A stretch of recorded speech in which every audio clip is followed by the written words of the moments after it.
நீங்கள் எல்லாமே ரொம்ப சப்போர்ட் பண்ண வேண்டிய ஒரு லேடி. நமக்கு யாராவது ஒரு இந்த மாதிரி ஒரு லேடிஸில் இவ்வளோ ஒரு ப்ரில்லியண்ட்டாகவும் சரி, இல்லை போல்டாக வர்ற ஒரு ஒரு எந்த கான்வர்சேஷனாக இருந்தாலும் அவங்களால பேச முடியுது. அந்த மாதிரி ஒரு பெண்ணாக இருக்கிற அவங்கள வந்து நாம் எவ்வளவு தூரம் அவங்கள தாங்கி பிடிக்கணும். இங்கே இருக்கிற சிந்தனையாளர்களும் சரி, ஊடகமும் சரி, அதை ரொம்ப அவங்கள ரொம்ப கூர்ந்து நாம் கவனிக்கணும். இன்னும் அவங்க இன்னும் ஷேப் ஆக வேண்டிய தூரம் இருக்குது, நிச்சயமாக இருக்குது. அதாவது அவங்க கருத்துக்களையும் சரி, அவங்களுடைய பேச்சு, நடை, உடை, அவங்களோட கருத்து இன்னும் முழுமை அடைகிறதுக்கு, ஆனால் நிச்சயமாக அவங்க முழுமையை அடைஞ்சிருவாங்க அப்படின்னு நினைக்கிறேன். அவங்க இந்த விழாவுக்கு வந்ததுக்காக அவங்களுக்கு ரொம்ப நன்றி. அடுத்து ஜெயதேவி அவர்கள், உங்களில் கொஞ்சம் பேருக்கு தெரிஞ்சிருக்கணும்னு நினைக்கிறேன். அவங்க ஒரு ரொம்ப முக்கியமான ஒரு தமிழ்நாட்டு விதையா, தமிழ் விதையா நான் பார்க்குறேன். அவங்க வந்து இப்போ நீங்கள் பார்த்தீங்கன்னா அவங்கள பார்க்கும்போதே தெரியும் இந்த இந்த மண்ணோடைய ஒரு விதை. அவங்க வந்து ஒரு 5ஆம் கிளாஸ் படிச்சுட்டு நிறைய படங்களை தயாரித்தவர்கள். அவர்கள் என்ன ஒளிப்பதிவாளர்லாம் என்ன, PC ஸ்ரீராம் அவர்களை, இவங்களெல்லாம் அறிமுகப்படுத்தினவங்க. அவங்க ஒரு 20 படங்களை தயாரித்தவங்க, ஒரு 15 படங்கள் இயக்கியவர்கள். ஆனால் அவங்க வந்து இந்த சமூகத்தில் அவங்க வந்து ரொம்ப பகுத்தறிவு, ரொம்ப அதை ரொம்ப திராவிட கழக மேடையில் பெரியார் சொன்ன இந்த கிராப் வெட்டிக்கணும், பொண்ணு பேண்ட்டு ஷர்ட்டு போடணும் அப்படின்னு பேசிய பெரியார் எவ்வளோ நாள் கழிச்சு ஜெயதேவி அவர்கள் தான் பேண்ட்டு சட்டையோட கிராப்போட அந்த திராவிட கழக மேடையில் உட்காந்த முதல் பெண்மணி. ரொம்ப இந்த மண்ணுடைய விதையை அவர்கள் அப்படிங்கிற மாதிரி நான் ரொம்ப பார்ப்பேன். அந்த மாதிரி ஒரு ஈடுபாடோடு தான் அவங்களோட தொடர்ந்து நாங்கள் வந்து ரொம்ப நாள் பயணித்தோம், திரைப்படங்களாகட்டும் வாழ்க்கையிலாகட்டும். ரெண்டாவது, அந்த மாதிரி பெண்களை நாம் கண்டு கொள்ளாமல் விட்டது அரசாங்கமும் சரி, ஊடகங்களும் சரி, அவங்கள இன்னும் மேலே ஈடுபடுத்தி இந்த மண்ணுடைய விதைகளை நாம் ரொம்ப பாதுகாக்க வேண்டிய ஒரு அவசியமும் நமக்கு இருக்குது. நம்ம பை கலர் நம்ம வந்து ஒரு முக்கியமான விஷயத்தை நம்ம மறக்கிறோம். கலர்ஸை, ஜாதியை பார்க்குறோம், அது எவ்வளோ முட்டாள்தனமானது. ஆனால் நம்ம நிறங்களை பார்க்க வேண்டும். கருப்பர்களை இந்த நாட்டோடைய ஆதி விதைகள் அவர்கள். நான் வந்து எனக்கு பாரத ராஜாவை பார்க்கும்போதும் சரி, இவர் இளையராஜாவை பார்க்கும்போதும் சரி, வைரமுத்து அவர்களை பார்க்கும்போதும் சரி, சீமானை பார்க்கும்போதும் சரி, இவங்க ஜெயதேவி அவங்களாம் பார்க்கும்போது ஒரு பெரிய ரொம்ப ஒரு 3000-4000 வருஷமாக தொடர்ந்து இந்த இனத்தில் தலைமை தாங்கி கொண்டு வருகிற ஒரு ஒரு ஆழ்ந்த ஒரு அந்த கருப்பு விதைகளா, இந்த மண்ணோடைய ஒரு விதைகளா என்னால் நல்லா பார்க்க முடியும். அது மாதிரி இந்த மாதிரி கருப்பர்களை நாம் வந்து கருப்பு நிறங்களை நாம் வந்து இன்னும் காமெடி பண்ணிக்கிட்டு அது மாதிரி சினிமாக்களில் இருக்குது.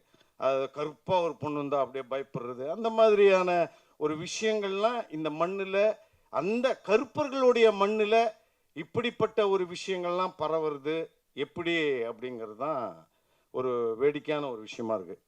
அந்த மாதிரி அவர்கள். அடுத்து ரத்னகுமார் அவர்கள், நான் வந்து கிழக்கு சிமியில் பார்த்த உடனே எனக்கு வந்து திரைக்கதையில் வந்து தமிழில் வந்து பஞ்சு சாருக்கு அப்புறம், பஞ்சு சார் வந்து ஒரு கமர்ஷியலாக பண்ணிகிட்டு இருப்பார், ஆனால் ஒரு லிட்ரரியான ஒரு ஸ்க்ரீன் பிளே ரைட்டர்ஸ் வந்து நமக்கு மலையாளத்தில் இருக்கிற மாதிரி எம்டி வாசுதேவன் மாதிரி நமக்கு அது மாதிரி இல்லை.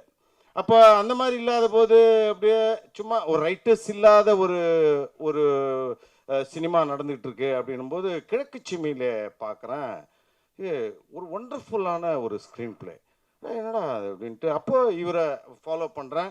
இவரை கூட நான் வந்து என்னுடைய கடவுள் படத்துக்கு தான் இவரையும் நான் கேட்டிருக்கேன், இந்த படத்துக்கு நீங்கள் வசனம். அந்த மாதிரி ஒரு முக்கியமான ஒரு ஒரு மனிதர் திரைக்கதையில், வசனத்தில் இந்த மண்ணுடைய ஒரு உண்மையான ஒரு கலரை எடுத்து காட்டினதில் அவர் வந்து எனக்கு நண்பராக அமைந்ததும், அவரை இவ்வளோ நெருக்கத்தில் நான் அடிக்கடி பேசுகிறதும் எனக்கு ரொம்ப ஒரு பிடிச்சமான ஒரு விஷயம். இந்த மாதிரி அடுத்து பார்த்தீங்கன்னா இதுக்கெல்லாம் நிறைய காரணங்கள். இதுக்கு இவர் சேலம் ஆர்ஆர் தமிழ்ச்செல்வன் அவர்களை நான் சொல்லணும்.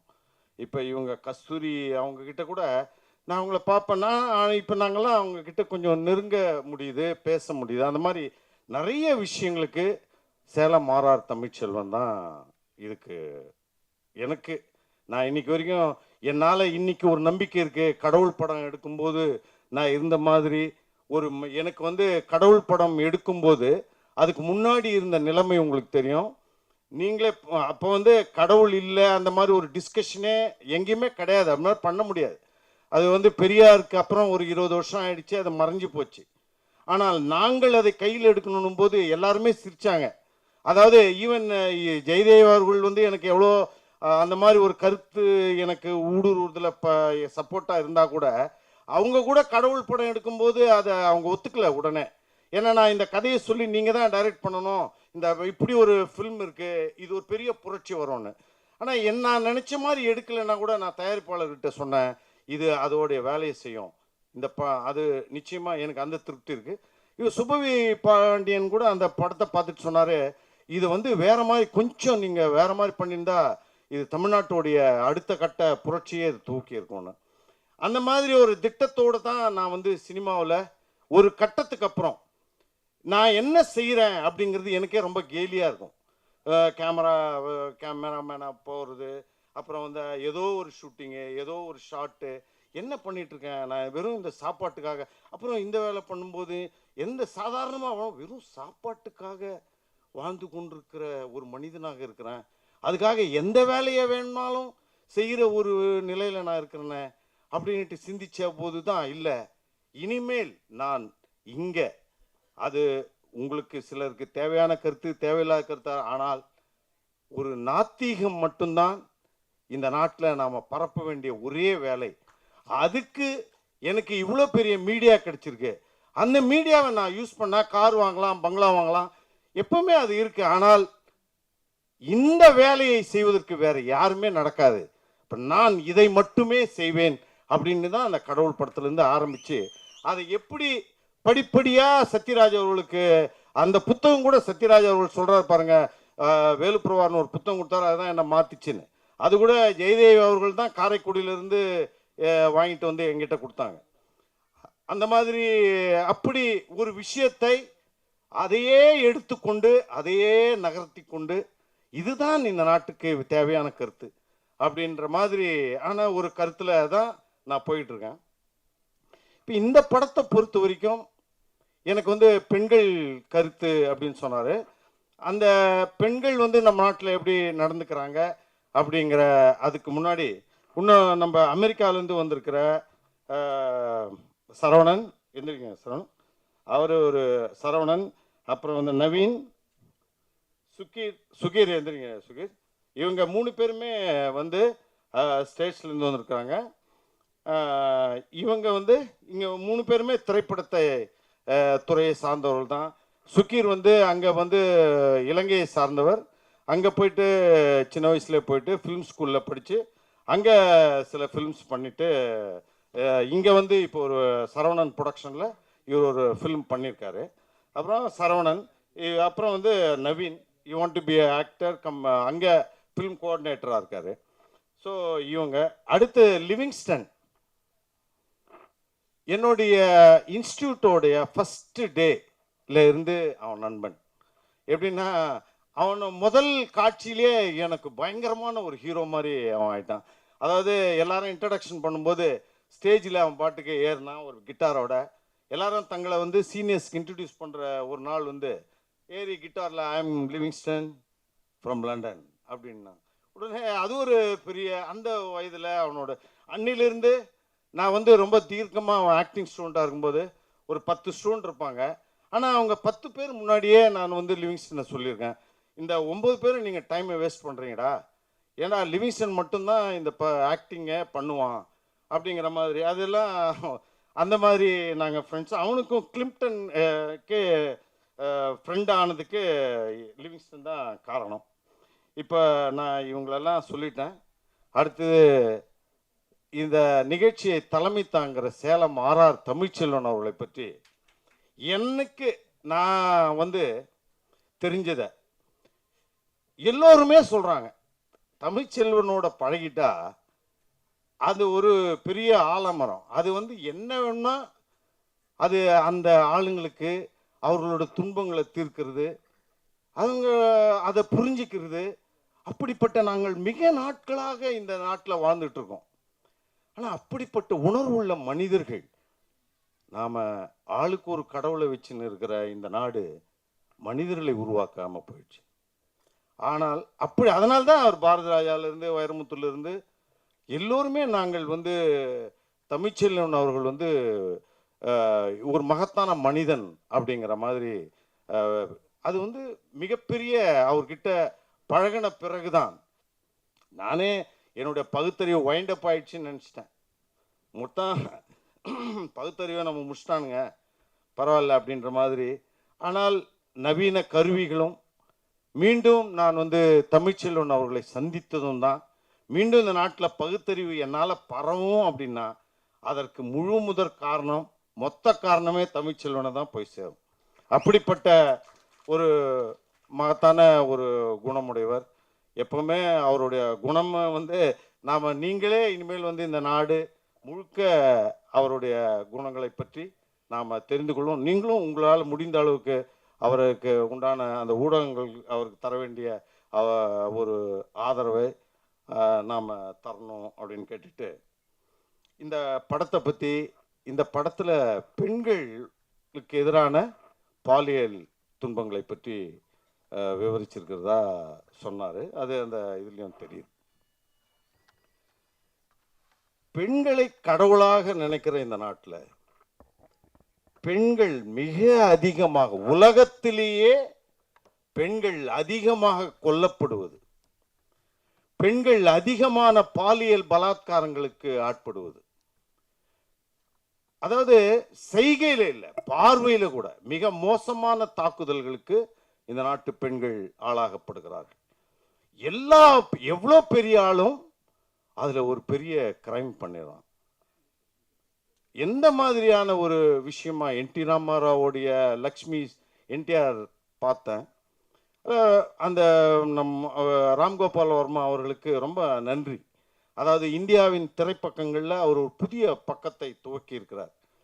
மிக தைரியமாக என்ன நடந்தது, அவர் ஒரு பெண்ணை வந்து ஒரு 74 வயதில் ஒரு பெண்ணை திருமணம் செய்து கொள்வதனால் அந்த பெண்ணை வந்து அந்த பெண்ணுக்கு அதிகமான அதிகாரங்களை தந்ததனால் எப்படி வந்து அவர் ஆட்சி இழக்கிறார், கூட இருந்த மருமகனே ஆட்சியை பிடிக்கிறான் அப்படிங்கிறத மிக அற்புதமாக அந்த மாதிரி உண்மைகளை சொல்லுகிற ஒரு நிலை நாம் திரைப்படங்களில் நாம் வரணும். இவ்வளவு அதிகமாக பெண்கள் கொல்லப்படுகிற ஒரு நாட்டில் பெண்களுக்கான சுதந்திரங்கள் எப்படி இருக்கு, பெண்களோடைய அப்படின்றது நாம் பார்க்கணும். பெண்கள் மிக அடிமைகளாக இருக்கிறாங்க. இந்த துன்பங்களுக்கெல்லாம் காரணம் என்னன்னா, இவ்வளவு பெண்கள் கொல்லப்படுவதும், இவ்வளவு பெண்கள் பாலியல் துன்புறுத்தலுக்கும், இவ்வளவு பெண்கள் இழிவான நிலையில இருக்கிறதுக்கும் இந்த பெண்கள் இந்த நம்ம நாட்டில் வந்து பெண்கள் வந்து நம்ம பார்க்கும்போதே ஒரு போக பொருளாக தான் நம்மளுக்கு கண்ணுக்கே அவங்க தெரியாங்க. அவங்களும் இப்போ தயாராகிட்டாங்க மைண்டில். அந்த மாதிரி ஒரே ஒரு விஷயம் தான் போல இருக்கு நம்மக்கிட்ட மெயினாக அப்படின்ற மாதிரி. அந்த மாதிரியான ஒரு பார்வை இந்த நாட்டில் இருந்து வெளியேற்றினாதான் இவ்வளவு பாலியல் பலாத்காரங்களை, இந்த கொலைகளை, இந்த பெண்ணடிமையை நாம் எப்படி ஒழிக்கிறது? நீங்கள் பாருங்கள், நம்ம நாட்டில் எவ்வளவு பெரிய வேடிக்கை நடக்குது. நாம் எவ்வளவு தூரம் பெண் அடிமையை நாம் வந்து சும்மா பேசுகிறோமே தவிர பெண் விடுதலை, ஆனால் பெண்ணை வந்து எந்த அளவுக்கு நாம் யோசித்து வச்சுருக்கோம் அப்படின்னா, நம்ம நாட்டில் ஒரு இந்த கருத்து, நான் பேசுகிற கருத்தெல்லாம் இந்த மேடையில் இருக்கிறவங்க யாருக்கும் சம்மந்தம் கிடையாது. இந்த நிகழ்ச்சிக்கோ இவருக்கோ இங்கே உட்காந்து இது நான் எப்பவுமே சுதந்திரமானவன். அந்த மாதிரி ஒரு மேடை கிடைச்சதுனால தான் நான் இருக்கேன். அது மாதிரி இந்த நாட்டில் நீங்கள் பெண்ணை அடிமையாக எப்படி எந்த அளவுக்கு நீங்கள் வச்சுருக்கீங்கன்னா, ஒரு சாதாரண மனிதன் 2 மனைவிகளை வச்சுக்கிட்டு புதன்கிழமை வியாழக்கிழமை ஒரு மனைவி வீட்டில், வெள்ளிக்கிழமை சனிக்கிழமை ஒரு மனைவி வீட்டில் இருக்கிறது இங்கே நிறைய வீட்டில் சகஜமாக இருக்குது. நிறைய பார்க்குறேன் நான் கூட. புதன்கிழமை அப்படி இவர் நம்முடைய இயக்குனர் ராமண்ணா கூட அப்படி தான் இருப்பார்.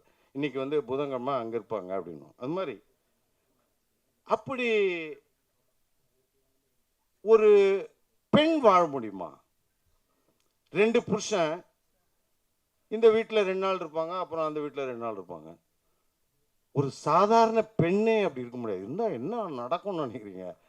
எல்லாரும் ஊரே சேர்ந்து அந்த பெண்ணை எவ்வளவு கீழ்த்தரமா, அந்த 2 புருஷனுங்களை எவ்வளோ அசிங்கமா நீங்கள் யோசித்து பாருங்க. ஆனால் நம்ம நாட்டில் ஒரு முதலமைச்சர் கூட 2 மனைவியோடு இருக்கலாம். அவர் இந்த நாள் இந்த வீட்டில், இந்த நாள் இந்த வீட்டில் அப்படின்னு போகலாம். அப்போ ஒரு பெண் முதலமைச்சர் அப்படி இருக்க முடியுமா? என்ன நடக்கும்? ஒரு பெண்ணே இருக்க முடியாது, பெண் முதலமைச்சர் இருக்க முடியுமா? இல்லை, அப்படி உடனே அப்படி இல்லை. இப்படி ஆணுக்கு அந்த சுதந்திரம் தான், பெண்ணுக்கும் அதே சுதந்திரம் இருக்கக்கூடிய மனநிலையை நாம் வளர்க்கணும். நம்மளுடைய திரைப்படங்கள், நம்முடைய லிட்ரேச்சர் எல்லாமே பெண்ணடிமையை வலியுறுத்துதே தவிர பெண் விடுதலையை யாரும் அண்ணா கரீனா மாதிரி ஒரு 100 வருஷத்துக்கு முன்னாடியே ஒரு லிட்ரேச்சர் அங்கே கிடையாது, நம்ம நாட்டில் கிடையாது. இல்லை, ஒரு அண்ணா கரீனாவுடைய புருஷன் யாரு? ஒரு பெரிய கமிஷனர் மாதிரி ஒரு 18ஆம் நூற்றாண்டில் 19ஆம் நூற்றாண்டில் வாழறான். அவங்க கூட திருமணம் பண்ணிட்டு வந்த ஒரு பெண் வந்து அவனுக்கு கீழே இருக்கிற ஒரு சிப்பாயை காதலிச்சிடறான். அண்ணா கரீனாவோட கதை.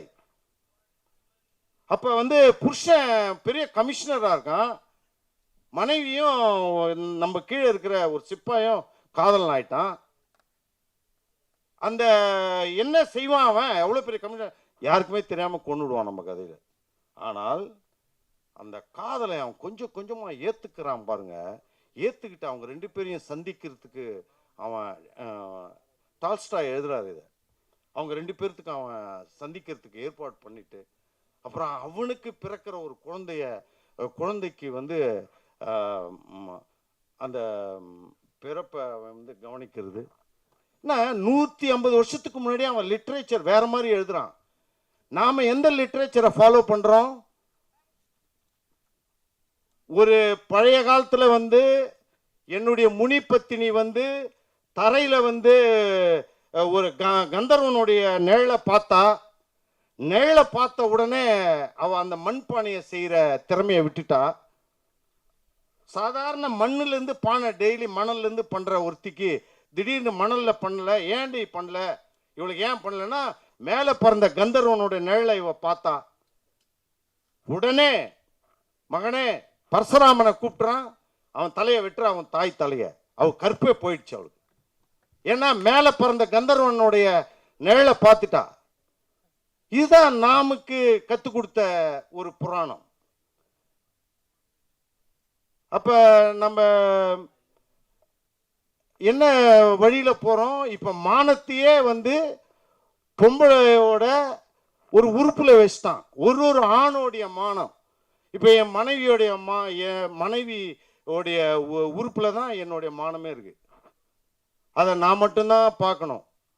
சப்போஸ் அவ குளிக்கும் போது கூட எவனாவது பார்த்துட்டான், வீடியோ எடுத்துட்டான்னா, அவன் அந்த மானம் எனக்கு ரொம்ப, என் மானமே போயிடுச்சு. அவள் தான், நான் வெளியில தலை காட்ட முடியாது. அதனால என் மனைவியை நான் கொல்லணும், இல்லைன்னா அவளே தற்கொலை பண்ணிக்கமா, என் மானம் போயிடுச்சு. எந்த அளவுக்கு இது சினிமாவில் கூட சங்கர் மாதிரி நம்பர் 1 டைரக்டர்ஸ் கூட இந்த மாதிரி ஒரு காட்சியை வைக்கிறாங்க. அப்படி நிர்வாணமா ஓடியாந்தா அதை பார்த்துன்னா அவ தற்கொலை பண்ணிக்கிறாங்க.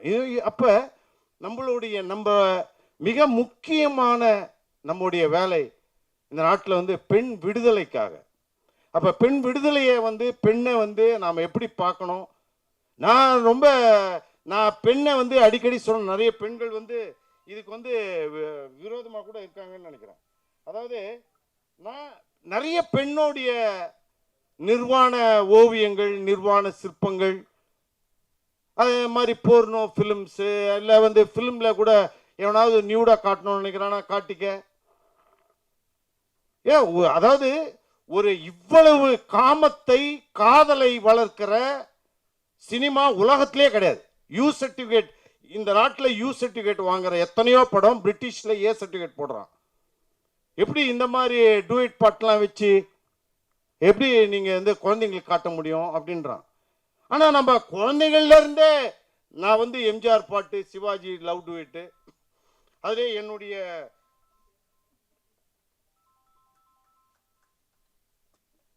அந்த மாதிரி ஒரு டூயட்லேயே நானும் வளர்றேன்.